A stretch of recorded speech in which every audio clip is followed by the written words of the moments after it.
English Lit class, we just finished the book Paddy Doyle. Paddy Clarke. Clarke. Ha ha ha. By Roddy Doyle. He just like messed up every part of it. Paddy Doyle. Ha ha ha. By Roddy Clarke is what I think it is. But Paddy it's Clarke. Paddy Clarke. Ha, Paddy ha, Clarke. by Roddy Doyle. Anyway. So This book. this book was interesting. It's written in the perspective of a 10-year-old boy growing up in Dublin. Mm-hmm. And I got the feeling it was like 50s, 60s. It was around the Vietnam War. Yeah, because he talks... Americans are fighting guerrillas in Vietnam. And he thinks... Because he hears it on the radio, and he thinks... And 10-year-old mind, of course, goes to gorilla the animal, not guerrilla Why warfare. are the Americans fighting guerrillas? His dad finds it hilarious, Yeah. which I would have too. Yeah, I would have found it funny, but I still would have corrected my child. It's not actually gorillas, sweetie. Because it is kind of funny. It is. Just a little. So Paddy, he's a pretty twisted little kid. He set his brother's mouth on fire. Yeah, just to see what would happen. Apparently Sinbad recovered well from it though. Yeah. So Paddy's the oldest in his family. He has a little brother and I think 2 little sisters. I think so. And then he's friends with someone named Kevin. This is not friendship. Not It's really. not a friendship. Kevin has all the power. Kevin's a bully. He is. Like, he at one point was like, I'm kind of glad Kevin's not here because we get to play something different. Yeah. And there's another part where they're like Paddy wants to like role play one of their folk tales on Father, I can't remember what his name is, but he helps a bunch of lepers. And Paddy's like, I need people to play with me. And he's I'm like, not going to ask Kevin. Because Kevin would want to be the priest. And I'd have to be a leper, and I don't want to be a leper. And honestly, as a little kid, do you want to be a leper, or do you want to be the hero of the story? Yeah. So it makes sense. Little kid logic. And Paddy's parents are in a failing relationship. Major decline. Oh, yeah. And poor Paddy, one night he hears his father slap his mother. Mom. And so then he feels he has to stay up every night to protect his mom. If I'm here, if I'm awake, it won't happen. He won't hurt her. He actually does better in school because he stays up late with the excuse that he has to do his asleep homework. In school too because he's staying up all night. The teacher, who he didn't like at the beginning of the book, notices the teacher knows something's going wrong. So the teacher lets him sleep because he's like he's doing well. He's first chair. He just kind of picks Paddy's up and takes him over to the nurse's office. Yeah, there's like something's going on. Because this is a kid that didn't care about school, and now he's acing all of the classes. Yeah. So. And Paddy's an interesting character. He is. It's kind of... Because he goes from, like, let's set all the fires, let's bully my little brother, to... He's basically alone at the end of the book. Yeah. He wants to protect his mom, but he still loves his dad, and he wants his little brother... He wants to be able to rely... He wants his little brother to rely on him. He wants to be able to rely on his little brother. That at least they're unified. And his little brother's like, our parents aren't fighting. It's not a thing. And Sinbad's also kind of like, you're kind of mean. Yeah, well, you set his mouth on fire. Yeah, so Sinbad doesn't really... And then locked him in the suitcase. Like, I'm sorry, I wouldn't trust you either. Sinbad doesn't really want much to do with Paddy. And he can't even go to Kevin with what's going on, who's supposed to be his best friend.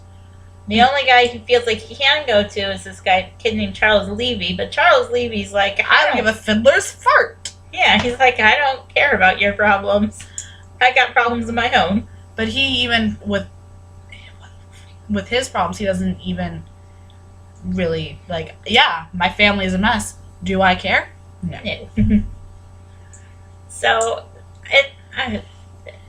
it's not that I don't feel bad for Paddy, because I do, but I also don't have sympathy for him, because it's like people rise out of their circumstances all the time. Yeah.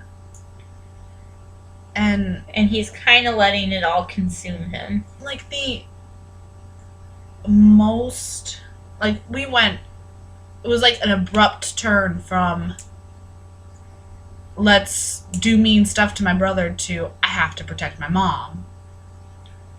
Yeah. Which, as a 10-year-old telling the story, of course, there's going to be bits of time missing, and you might backtrack and you might go forward, which can get really annoying. Yeah, the story's a little confusing. But at the same time, it's like, it felt really sudden. It did. But because I think what happens is his dad slaps his mom, and then one day Paddy goes to like beat up on his brother because that's what he does, and he raises his hand and he's like, I can't do this. Yeah. I can't hit it because then I'll be like Dad.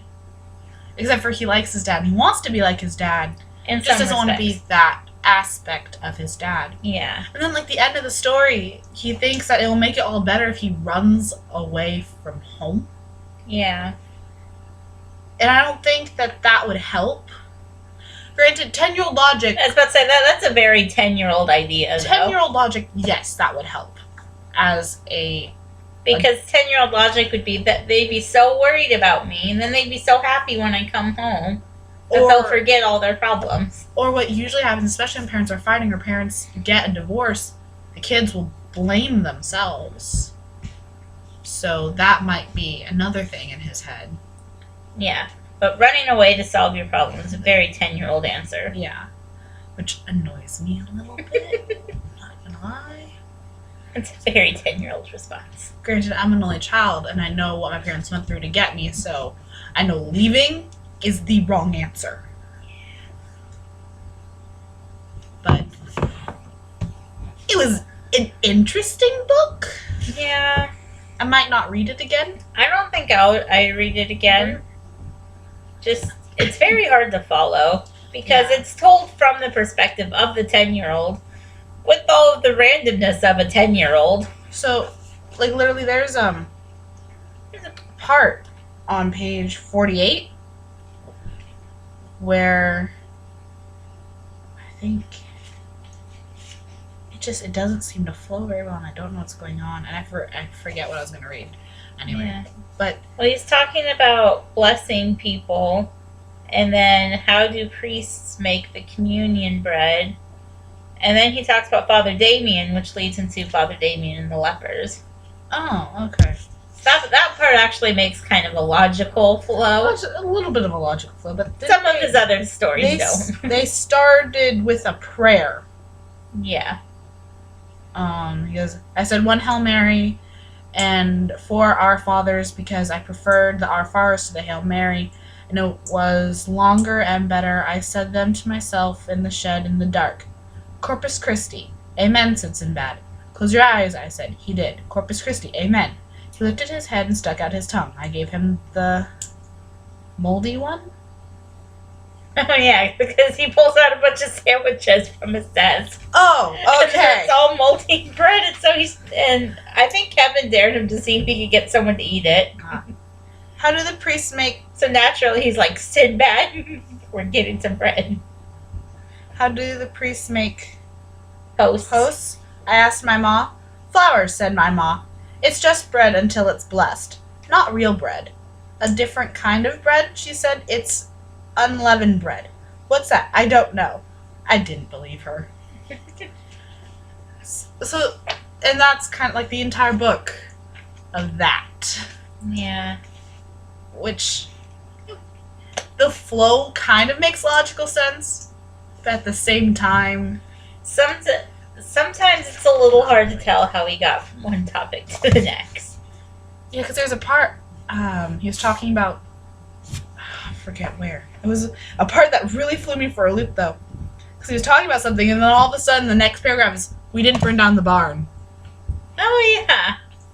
I remember that part. That part was confusing.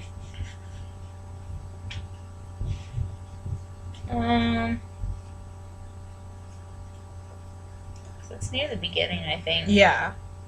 It's a part of the jellyfish, too.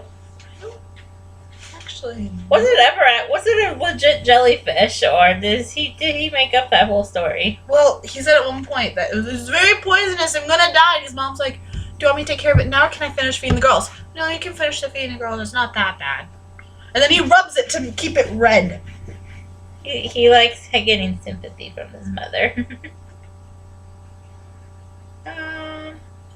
Anyway, But yeah, so all the randoms of a 10-year-old. but it was interesting. It was interesting. Is that all we can say for this? I think so. Okay. In our Irish Lit class next, we're going to be starting Amongst women. Sorry. Yeah. And I don't remember who it's by. It's probably in that drawer, but I have no handles on my drawers. I can remember how to function your drawer. There we That go. one. John McGarren. I started this one. I've read like a page. That's as far as I got to. But Granted, I was reading it at rehearsal. so in a couple weeks we'll probably be talking about that again. So We'll try to make this more regular. yeah. We're sorry. Yeah. We're busy people. Bye.